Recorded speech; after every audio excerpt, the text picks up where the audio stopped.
我看他的情形啊，还是我们帮他彻底解脱的好。哎，我也这么想。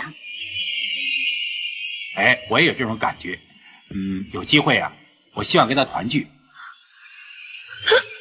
假如你一觉醒来发现周围住的都不是人，你会不会很绝望？先别急着回答，因为看到最后你会发现真相远比闹鬼更让你头皮发麻。这是风月大师楚原46年前的经典之作，他将人的执念和鬼的狡诈演绎到了极致。故事开始，这个叫雅丽的女人和老公丽凡搬进了新家永乐园，这地方背山面海，风景如画，简直是新婚夫妇的梦想天堂。雅丽对新生活充满期待，然而她并不知道，这栋所谓的永乐园其实是通往地狱的单程票。搬家第一天，一切都那么甜蜜，老公丽凡温柔体贴，让雅丽感觉自己是世界上最幸福的女人。安顿下来的第一天，雅丽就感觉不对劲，她在家附近散步，竟然发现湖边孤零零的立着2个小孩的坟墓。接着她路过邻居家，更是觉得邪门，大白天的，屋里灯火通明，院子里的鸡却全都趴着睡觉。雅丽心里直犯嘀咕，但也没多想。可回到家，怪事接踵而至。雅丽正在厨房忙活，突然听到有人喊她的名字，她以为是老公，结果丽凡说自己一直在看书，压根没出声。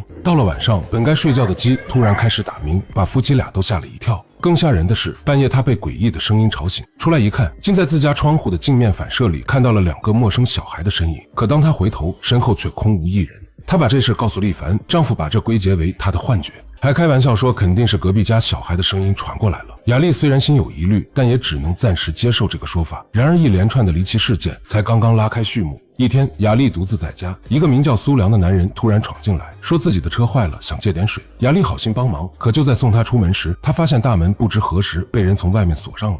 她吓了一跳，可一转眼门又自己开了。这还没完，男人刚走，家里的电话就响了，一个阴森的男声传来，自称史蒂芬，张口就要雅丽还我眼睛。雅丽吓得魂飞魄散，因为史蒂芬是她和丈夫的朋友，前不久刚出车祸死了。丽凡回来后，雅丽惊恐地跟他讲述了一切，可丽凡的反应却出奇的平淡，他坚称死人不可能打电话，肯定是有人恶作剧。至于那个突然出现的皮球，也只是小孩子不小心踢进来的。雅丽看着丈夫，第一次感到了一丝陌生和寒意。没过多久，他们在湖边偶遇了上次借水的苏良以及他的妻子咪咪，原来他们就是住在隔壁的怪邻居。苏良夫妇热情地邀请雅丽和丽凡去家里吃饭，雅丽本想拒绝，但耐不住对方的热情，只好硬着头皮去了。可这顿饭吃的雅丽毛骨悚然，邻居家的饭菜全是冰冷的，而且就在饭桌上，咪咪竟然当着他们的面大谈被水淹死的水鬼，每年都要找替身的可怕传说，眼神还意有所指地瞟向雅丽。更诡异的一幕发生了，中途咪咪起身去隔壁屋子借酒，就在她出现在邻居家的瞬间，邻居一家人都像被按了暂停键一样一动不动，直到咪咪拿了酒离开，他们才恢复正常。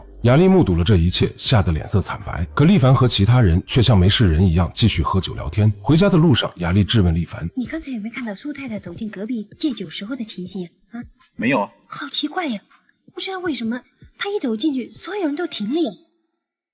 后来她走了，那些人又开始动了。丽凡却反过来笑她越来越神经质，说她看谁都觉得古怪。雅丽快要崩溃了，她分不清这到底是现实还是自己的幻觉，恐惧在不断升级。一天下午，家里的家具突然自己飞了起来，在空中乱舞，吓得雅丽哇哇大叫。晚上，她又接到了母亲的电话，可电话那头却传来了史蒂芬索要眼睛的恐怖声音。她吓得赶紧给母亲回拨过去，可母亲压根就没打过电话。雅丽彻底崩溃了，她打电话哭着让父母快来，她感觉这栋房子里有鬼。父母赶来后，看到精神恍惚的雅丽也吓了一跳。可就在雅丽要说出她最近遇到的怪事时，丽凡和邻居苏良夫妇竟然贴心地请来了一位刘医生。雅丽拼命说自己没病，是这房子有问题，她总能看到死去的史蒂芬，可没人相信她。医生和丈夫都认为她病得很重，需要治疗。刘医生很快就发现了古怪，他在把脉时发现雅丽冰冷的不像活人的体温检查时，脉搏竟然一动不动。雅丽为了让刘医生相信自己，就把史蒂芬的全名写在纸上让他去查。更离奇的是，医生出完诊后发现自己竟然在河边睡着了。醒来后，他以为去雅丽家出诊只是个梦，可一摸口袋，雅丽给他的地址和名字还在。出于好奇心，当他拿着雅丽给的地址，果然在这找到了史蒂芬的墓碑。随后刘医生就想去寻找那栋永乐园别墅，可路人却告诉他那里根本就是一片荒山，只有一个阴森的山洞。这边丽凡要送雅丽的父母回家，家里只剩下雅丽和热心的苏良夫妇，他们提议玩点轻松的，比如用花环上吊。咪咪一边笑着，一边让雅丽试试树上挂着的花环。苏良还搬来凳子，怂恿她把头伸进去试试。就在雅丽鬼使神差地站上凳子时，丽凡回来了，及时救下了她。雅丽彻底看清了，这帮人就是想让她死，但她不明白为什么连最爱自己的丈夫也要害她。很快，丽凡端来一杯药，说是医生开的，让她喝了病就能好。雅丽看着杯中浑浊的液体，闻到了死亡的气息，她假装喝下，随后偷偷跑了出来。她一路狂奔到坟场，意外地发现了一座新坟，墓碑上的照片竟然是邻居咪咪。雅丽彻底懵了，她开始怀疑自己身边的人到底是不是人。她跑回家，在自己的婚纱里竟然摸出了一颗血淋淋的眼球，正是史蒂芬丢失的那只。就在这时，丽凡出现了，雅丽将眼球扔给他，质问他到底是谁。此时，房子开始剧烈摇晃，富丽堂皇的别墅竟然变成了一座破败不堪的荒宅。苏良和咪咪也露出了鬼的真面目，狰狞地扑向雅丽。千钧一发之际，丽凡挡在了雅丽身前。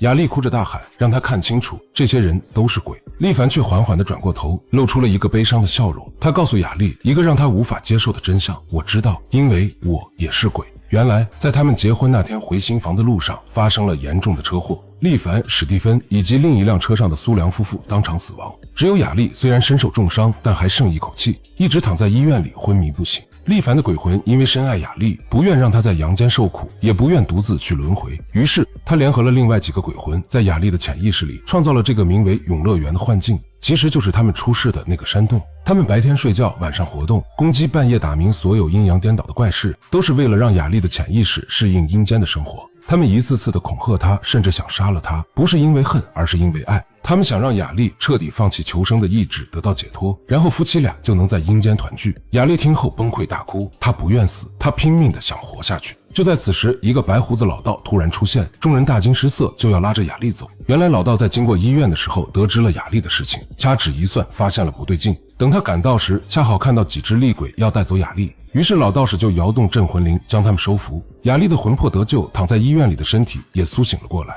看到这里，你觉得是遇到闹鬼恐怖，还是被鬼困在幻境中绝望？我是小 K，我们下期见。